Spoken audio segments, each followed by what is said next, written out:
जय हिंद। स्वागत है आप सबका।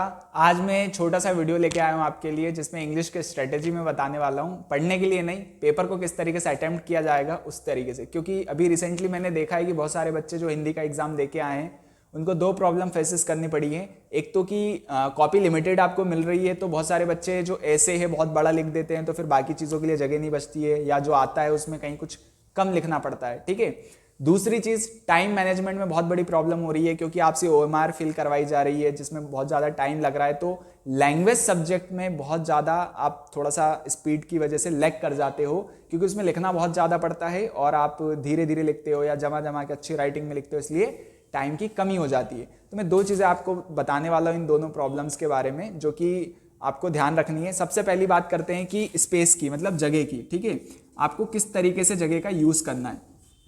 पहले आप ध्यान रखिएगा, जब आप पेपर देखते हो तो आपके 4 सेक्शन आते हैं, section A B C D, जिसमें पहले में आपको राइटिंग स्किल्स मतलब पैसेज वगैरह होते हैं, सॉरी, और दूसरे में फिर राइटिंग स्किल्स आता है जिसमें लेटर, एप्लीकेशन, नोटिस और पैराग्राफ, ये सारी चीज़ें लिखनी होती हैं।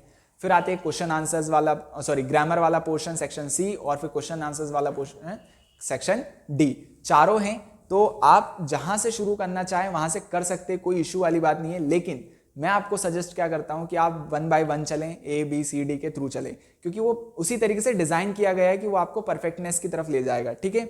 दूसरी चीज, आप थोड़ा सा इंप्लीमेंट ये कर सकते हैं कि जो आप ऐसे लिखेंगे, ठीक है, जैसे कि आपका जो ऐसे, पैराग्राफ और लेटर, तो आप इसको इस तरीके से लिखें। पहले लेटर लिखें, फिर पैराग्राफ लिखें, फिर ऐसे लिखें। आजकल बहुत सारे लोगों को ऐसे नहीं आ रहा है, इसकी जगह नोटिस वगैरह आता है। ठीक है, तो आपको क्या करना है, पहले लेटर लिखना है, पहली प्रायोरिटी इसको, फिर दूसरी प्रायोरिटी किसको देनी है, नोटिस को। ठीक है, मैं इसलिए बोल रहा हूं ऐसा, और थर्ड ये, क्योंकि जो ज्यादा बड़ी जगह में आने वाली चीजें ना, मतलब 2 पेज का, 3 पेज का या 2.5 पेज का, उसको आप बाद में लिखें। क्योंकि अगर आप उसमें थोड़ा बहुत कम भी लिखते हैं या एडजस्ट करके लिखते हैं तो वो चलेगा। लेकिन अगर आपका लेटर है, आपको 1 पेज की नीड है ही है, क्योंकि आपको कोई भी चीज है वो स्टार्ट करनी है तो नए पेज से स्टार्ट करनी है। मतलब लेटर लिख रहे हो, नए पेज से लिखो, एप्लीकेशन लिखनी है, नए पेज से लिखो, नोटिस लिखना है, 1 पेज में एक ही जगह लिखो, ये सारी चीजें। ठीक है, तो आप इस तरीके से अटेम्प्ट करें जब सेकंड उसमें जाएं। दूसरी चीज, आपका जो क्वेश्चन आंसर्स वाला फॉर्मेट है, आप उसको 3rd नंबर पे रखें। 3rd नंबर पे कहने का मेरा ये मतलब है कि पहले आप पैसेज कर लीजिए, सेक्शन ए पूरा कर लीजिए। सेकेंडली आप क्या करिए, ग्रामर के लिए कर लीजिए। ठीक है, सेकंड वाला जो सेक्शन सी वाला पोर्शन है वो करें, क्योंकि उसमें लिमिटेड जगह चाहिए, और जितना आता है उतना आप जल्दी से कर ले, क्योंकि उसमें कम टाइम में भी आप अच्छे खासे नंबर्स, उसमें कटने की वो नहीं रहती, या तो पूरा सही है या पूरा गलत है। ठीक है, 3rd पोर्शन आप फिर क्वेश्चन आंसर्स को दीजिए। वो इसलिए क्योंकि काफी ज्यादा वेटेज रख रहे हैं वो भी इस बार। कितना है टोटल, 32 से 35 नंबर के आपके क्वेश्चन आंसर्स आते हैं, तो अच्छी खासी वेटेज अपने साथ रखते हैं। तो आपको 3rd तरीके से उसको सॉल्व करना है, उसको मतलब लिखना है एक तरीके से। तो 4th आता है ये चीजें जो राइटिंग स्किल्स में आती हैं, तो आप इन राइटिंग स्किल्स को सॉल्व करें। आप इस पैटर्न से जाएंगे तो काफी आसान रहेगा, और 1 बाय 1 चीजें होती भी जाएंगी। ठीक है।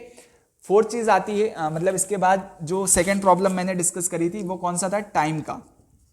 तो अगर आप इस तरीके से पेपर को अटेम्प्ट करते हैं तो मैं ये अश्योर कर सकता हूं आपको कि आपको टाइम मैनेजमेंट में ज्यादा दिक्कत नहीं होगी। मैं ये आपको नंबर वाइज क्या आपके लिए ज्यादा इंपॉर्टेंट है उस तरीके से बता रहा हूं। ठीक है, ये नहीं कि कहां ज्यादा लिखना है, कम, वो नहीं।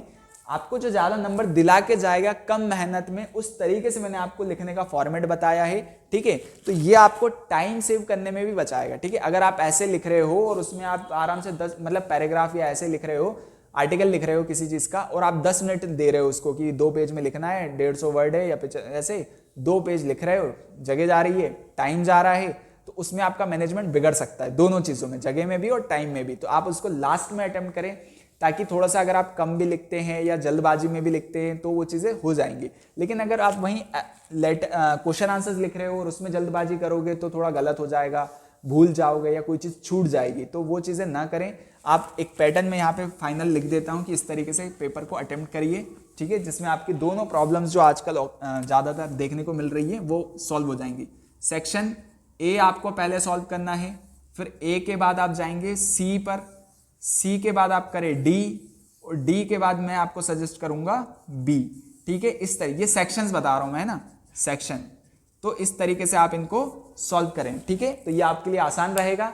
और जो नहीं आता है वो लास्ट में करे, पहले जितना आता है उतना करे, ये तो आम बात है, आप सब लोगों को पता होगी, ठीक है। तो इस तरीके से अटेम्प्ट करें। और दूसरी चीज़, जाने से पहले एक बार ग्रामर को और सारे फॉर्मेट्स को रिवाइज करके जाएं। ग्रामर और फॉर्मेट्स रिवाइज करना बहुत ज़रूरी है। फॉर्मेट्स आपको सबके रिवाइज होने चाहिए, पता होने चाहिए, क्योंकि फॉर्मेट भी नंबर रखते हैं अपने आप में, ठीक है। और दूसरी चीज़, जो ग्रामर के छोटे मोटे रूल्स हैं जो मैंने बताए हैं या फिर जो आप बुक से कहीं से भी पढ़े हो, आप एक बार उनको फटाफट पलट के जाएं कि किसमें क्या होता है क्या नहीं होता है, कैसे चेंज करेंगे, ताकि आपका पेपर जो है बहुत अच्छा जाए। और बाकी मेरी पूरी आशा है और पूरा जो है बेस्ट विशेज़ है मेरी तरफ से कि आपका पेपर बहुत अच्छा जाए, मैं आशा करता हूँ।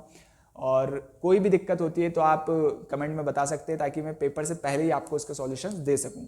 मिलते हैं किसी नेक्स्ट वीडियो में, तब तक के लिए जय हिंद, जय भारत।